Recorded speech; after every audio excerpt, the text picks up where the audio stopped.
I'm Dhruti, you're watching TimesXP and welcome to the top US news today. In 2024, more international students in the United States found jobs through a very special work program called OPT than ever before. The OPT program, short for Optional Practical Training, allows students from other countries studying in the US on an F1 visa to work legally in the US after finishing their studies, or sometimes even while they are studying. This program is specifically popular among students in technical fields like computer science, engineering, data science, and information technology. Some of the biggest American companies, including Amazon, Google, Microsoft, Tesla, Meta, and even Intel, were the top employers this particular year. These tech giants hired thousands of students under the OPT program, and many of them were Indian students. OPT is like a way for foreign students to gain a real work experience in their area of study. Normally, students get 12 months of work permission under OPT, but those who studied in STEM, that is, science, technology, engineering, and math fields, can actually apply for an additional 2-year extension, making it possible for them to work for up to 3 years in the US after graduation. The US Department of Homeland Security, which manages the OPT program, reported a sharp rise in the number of students using it in 2024. According to their database called SEVIS, Student and Exchange Visitor Information System, Indian students made up the largest group of OPT participants in the STEM field. Thousands of them were hired in roles like software engineering, machine learning, cloud computing, cybersecurity, and data analysis. Well, this rise in OPT hiring reflects how much US companies depend on international talent, specifically in the tech sector, and that too on Indians. The US continues to face a shortage, though, of highly skilled workers in technical areas, and OPT helps to fill that gap. Employers find OPT attractive because it allows them to hire skilled graduates without immediately dealing with the complicated H-1B visa process. In fact, for many international students, OPT is often the first step towards long-term work opportunities in the US. Once they complete their OPT, many students try to switch to an H-1B work visa if their employer agrees to sponsor them.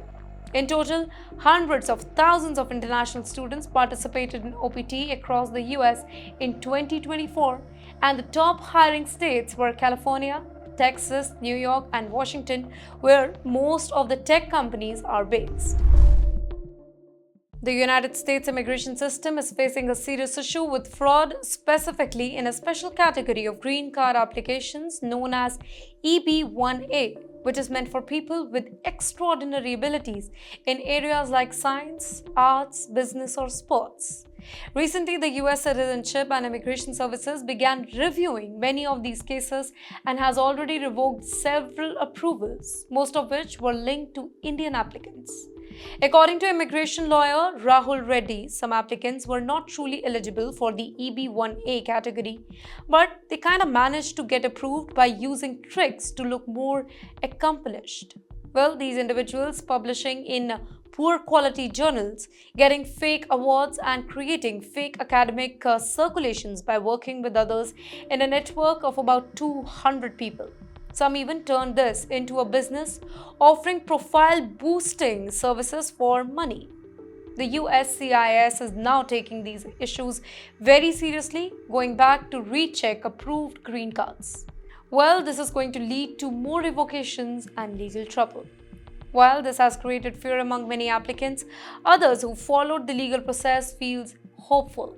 They believe the crackdown will clean up the system and make it fairer for everybody, specifically since EB-1A green cards are seen as fast-track as compared to long wait time that many Indians face under other categories like EB-2 and EB-3.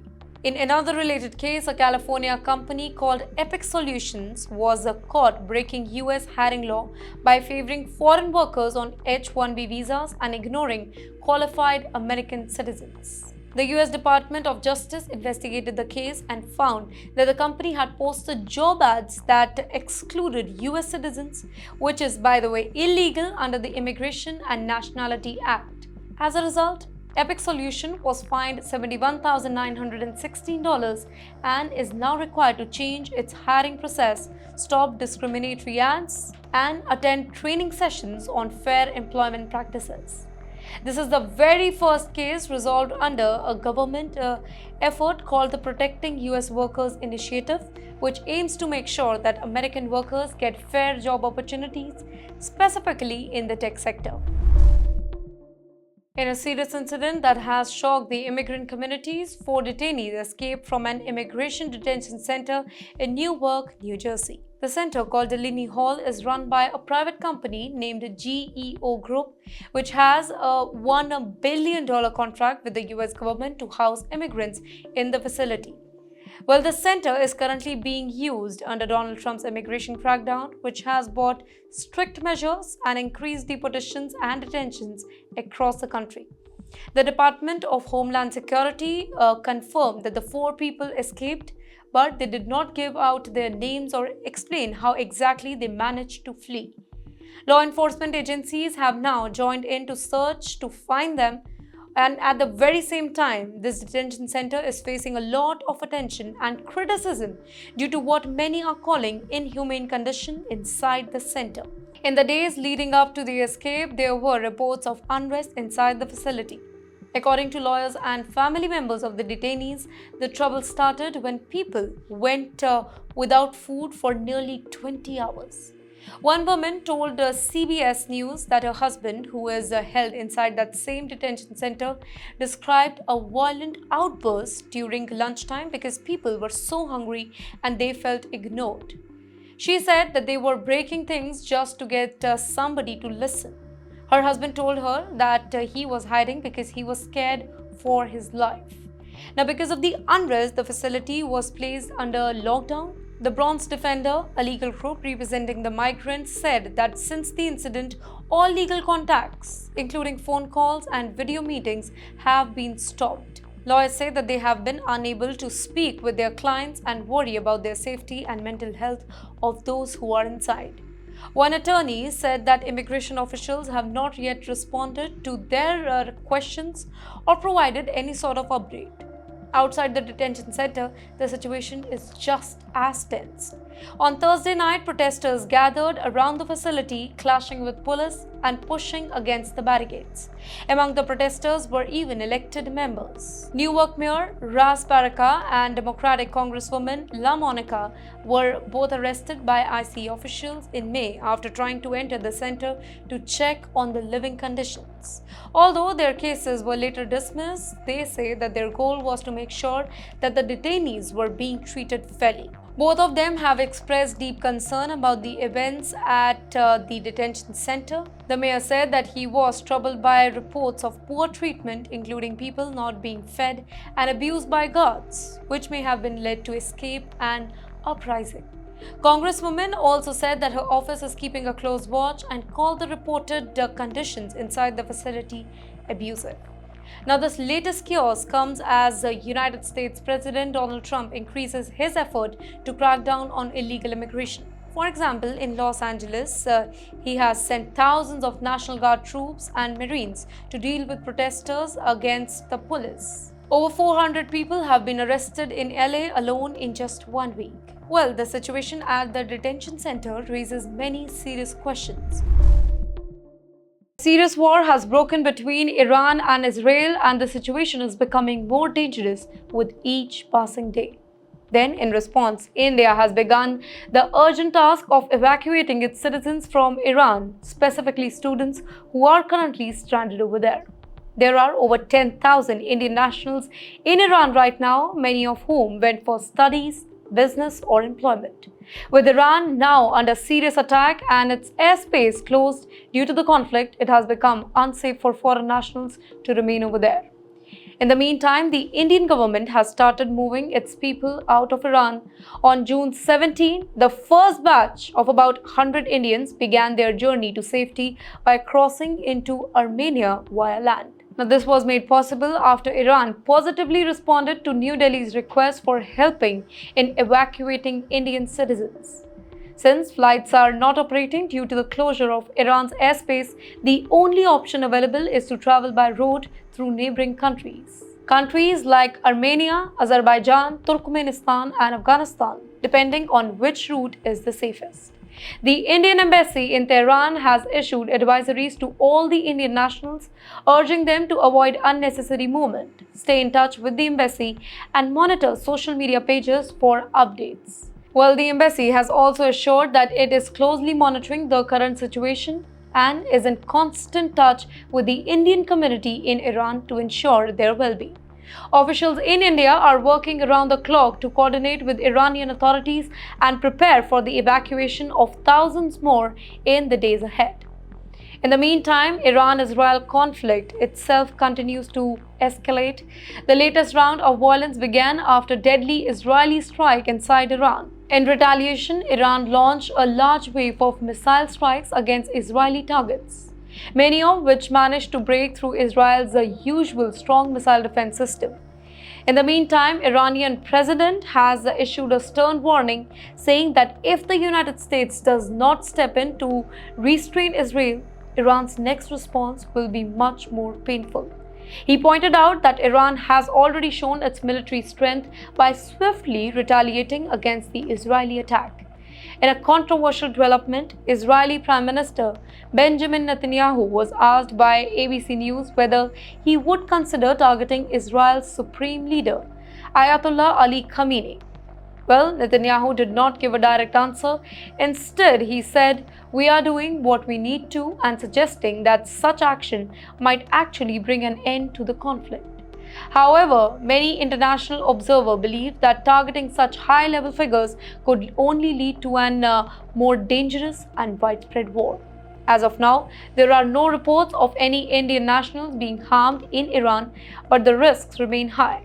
And that's why India is acting quickly to bring the people hope. Late Monday night, panic and confusion spread across the world after United States President Donald Trump posted a message online urging people to immediately evacuate Tehran, the capital city of Iran. Well, this message came just hours after reports of Israeli attacks hitting near Tehran, causing widespread fear that America might be preparing to launch a military attack as well. Well, the timing of the post and the sharp language that Trump used raised serious questions. Is the US about to go to war with Iran? Well, President Trump's post on a social media platform, Truth Social, read, "Iran should have signed the deal I told them to sign. What a shame and waste of human life." Simply stated, Iran cannot have a nuclear weapon. I said it over and over again. People should immediately evacuate Tehran. Well, the comments set off alarm bells both in Iran and in Washington as people tried to understand whether this was just a warning or the start of something bigger. Soon after the post went viral, a White House official clarified to CNN that the president's statement was not meant to signal a military strike. Instead, it was described as a way to pressure Iran to come back to negotiating table. Well, the official said that Trump was expressing the urgency of the situation and trying to show that the US wants to stop Iran from becoming a nuclear power, but without actually starting a war. Behind the scenes, however, things were moving fast. President Trump reportedly asked the National Security Council and the White House Situation Room to be on high alert. Well, these are the key places where the top officials monitor global threats and make decisions in emergencies. Despite this, another US official told one of the biggest media houses that the US is not taking any part in Israel's offensive attacks and that there are no current plans for America to launch a strike on Iran. The Pentagon, which oversees the US military, also stepped in to reassure the public. A spokesperson said that American forces remain in a defensive position, meaning that they are ready to protect themselves if attacked, but they are not planning to strike Iran. He said that we will protect American troops and are in trust. But he also emphasized that this does not mean any attacking incoming tonight. President Trump's alarming message came just hours after he decided to leave the G7 summit in Canada a day early. Well, the summit is a global meeting of the world's top leaders where topics like trade, security, and climate are discussed. The White House explained that Trump was cutting his trip short because of the crisis in the Middle East and needed to return to Washington to deal with the growing tension between Israel and Iran. In all this mess, White House Press Secretary Caroline Leavitt confirmed the early departure in a statement posted on X, saying that President Trump will return to Washington tonight so he can attend to many important matters. She added that even though President Trump had a successful day signing a new trade deal with United Kingdom Prime Minister Keir Starmer, the situation in the Middle East requires his immediate attention. She said that much was accomplished, but because of what's going on in the Middle East, President Trump will be leaving tonight after dinner with heads of state. Well, to put it simply, while Trump's post about evacuating Tehran caused fear of an immediate war, the US officials have made it very clear that there is no American attack happening tonight. Now, what we are seeing instead is high-level political pressure, strong words, and military readiness, but not an active discussion to go to the war. Still, while the conflict between Iran and Israel growing more intense by the day, the risk of a wider war in the Middle East is very real. In a bold and clear message, the United States Embassy in India has issued a fresh warning. Those helping people enter the United States illegally, specifically the government officials, could now face visa restriction or even ban. Now, this announcement was posted on the embassy's official social media page and has already created a buzz among the Indian community and the immigration watchers as well as the policy experts.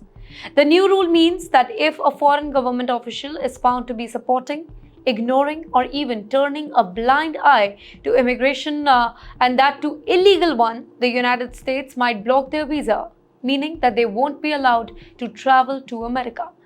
Well, these restrictions are part of a bigger push by the US authorities to stop large-scale and unlawful migration, which often happens through the dangerous routes and human smuggling networks. The statement from the embassy said very clearly, the US will not tolerate such behavior anymore. Officials helping people move illegally into the US will be held responsible. This is not just about punishing individuals. It's about a warning to governments around the globe, specifically those whose citizens often attempt illegal entry into America. If those governments don't help the United States by taking back their own nationals who were deported, they could face bigger restrictions. These might include stricter rules for all their citizens who are applying for a US visa. Now, this also tied to a wider crackdown led by US agencies. In recent years, specifically under the United States President Donald Trump's administration, many criminal groups that smuggle people across borders have been labeled as foreign terrorist organizations. Now, this gives US agencies more power to hunt them down and freeze their money or their assets. These smugglers, often called donkey route agents in India and Pakistan, charge lakhs of rupees to send people to the US through long, risky and illegal path via South America, the Caribbean and Mexico. At the very same time, many people in India are starting to rethink their American dream. High cost of living in the US cities, complicated visa rules and massive delays in green card or work permits have made life tougher for even legal migrants. As a result, a growing number of Indian families are looking to other countries like Canada, Germany, Australia. An elderly woman from New York is suing an airline for $10 million after a terrible incident on a flight ruined her dream vacation. Aymara Corbo, age 78, and her husband were traveling from Copenhagen to Oslo on April 3rd, hoping to enjoy a cruise around the British island. But things went terribly wrong mid-flight when a flight attendant on Airlines accidentally spilled hot coffee on Amara. According to reports, the coffee was extremely hot and caused serious burn on her body. The pain was so bad that she had to spend most of her vacation inside her hotel room, unable to go out and enjoy her trip. In the meantime, her husband said that the whole trip was ruined and they want justice for what happened. They have now filed a lawsuit against the airline demanding $10 million for the physical and emotional pain that caused the woman. On the top of this, her husband is also asking for an additional $1 million as compensation for the trouble caused to him. Their lawyer said that the couple had saved up and planned for this particular vacation but it turned out to be a painful and stressful experience. The burns were severe enough that Amara couldn't even walk around or sit comfortably. Most of the holiday time was spent dealing with the injury. But yes, this is not the very first time when such an incident has happened. In September also last year, a couple sued Southwest Airlines after hot coffee spilled on their 4-year-old son during a flight from Orlando to Chicago. The child suffered second-degree burns and was in a lot of pain. In the meantime, his parents claimed that the airline crew didn't handle the situation properly and even made the child sit on his burns during the landing. That family is asking for more than $75,000 in damage. In another case, in December 2023, a woman flying with Delta Airlines from Paris to Seattle was also burned badly by hot coffee. The spill caused first and second degrees burn on her stomach and her hip. In the meantime, medical responders called it one of the worst coffee burn cases that they had seen on a flight. Now, these repeated incidents have raised questions about airline safety and how hot beverages are handled on flight. Many passengers are now asking whether airlines should do more to prevent such incidents, specifically when serving hot drinks on tight spaces during turbulence. Lawsuits like these are not just about money, but about pushing airlines to be extra careful and responsible with passengers' safety. A major political debate is now heating up in the United States as fears grow over America's possibly getting involved in the ongoing war between Iran and Israel. United States President Donald Trump, who is now back in the office, has made a very strong public statement that has worried both world leaders and lawmakers at home. In a post on social media platform Truth Social, Trump warned that Iranian civilians should immediately evacuate Tehran, the capital of Iran. He also repeated a message that he's often said before, that Iran can never be allowed to have nuclear weapons. Many experts and politicians saw these words as a threat of possible military action. Some are now concerned that Trump might try to take the United States into another war, this time in the Middle East, without Congress's approval. But now voices in Washington, including an Indian-American congressman, are stepping in to prevent that. Ro Khanna steps up. Ro Khanna, who is a Democratic congressman from California, has joined hands with the Republican congressman Thomas Massey from Kentucky to stop Trump from acting alone on this issue. Together, they are introducing a war powers resolution, which is a type of law that stops the president from sending US troops into war without getting approval from Congress first. Well, Khanna and Massey may be from opposite political parties, but they agree on one thing. This is not America's war, and the Constitution clearly says that only Congress can declare war, not the president acting on its own. In a social media post, Massey said that this is not our war. If it is, then Congress must decide. He added that they will present the resolution in Congress and invite other lawmakers to support it. Well, in simple terms, Trump cannot just start a war with Iran because he feels that it's necessary. Under the United States Constitution, only Congress has the power to declare a war. Over the years, though, many presidents have used military forces without going through Congress, and some lawmakers now want to put a stop on that. Ro Khanna has always been against these unauthorized wars. He has often said that America should not get involved in foreign conflicts unless it's absolutely necessary, and certainly not without public debates and a vote in the Congress. But yes, it's not just Khanna and Massey. Senator Tim Kaine, a Democrat from Virginia, is also introducing a similar resolution in the Senate. He explained that if American troops are going to be sent into danger, then Congress should debate it and vote on it, not leave the decision to just one person. Under United States President Donald Trump's leadership, the US government has started a new way to deal with undocumented immigrants by encouraging people who are living in the country without permission to leave on their own. This has been called self-deportation. Surprisingly, it is working better than many expected. Reports say that nearly 1 million people have already left the US voluntarily since Trump returned to the White House. Well, this is happening alongside the usual immigration enforcement that many people know about, like arrests and deportations by ICE. But now, Trump's team has created a two-part plan. The first part is focusing on catching and removing people who are living in the country illegally, specifically those with criminal records. Now, this is also called the worst first strategy, meaning that they go after the people who are most dangerous first.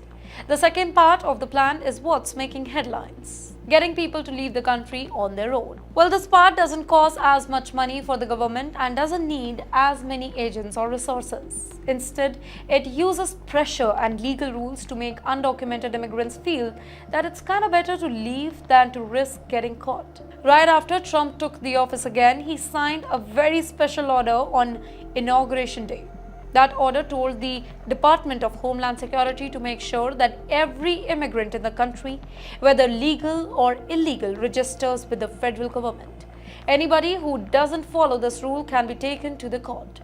And look, by the end of February, Trump's new DHS Secretary, Kristi Noem, had put the registration system into action. That meant that immigrants had to give their information to the government or face legal trouble. Many people who were in the US without permission left nervous after being tracked or arrested, and finally they decided to leave the country on their own for their safety. Well, Trump's decision comes at a time when illegal immigration had reached very high numbers. During President Biden's 4 years, it's estimated that over 15 million undocumented immigrants were living in the US, an increase of about 50%. Critics say that Biden's policies were too soft and allowed too many people to cross the border without proper checks, which put pressure on schools, hospitals, housing, and city services.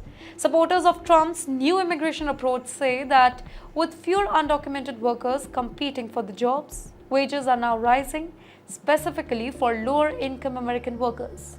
They argue that cutting down on the undocumented population also helps restore order and fairness to the immigration system. Now, with Trump back in the office, his entire team, which includes immigration hardliner Tom Homan as border czar, is focused on bringing the number of unauthorized immigrants down and fixing what they call a broken system. That's it for today. Thank you for watching.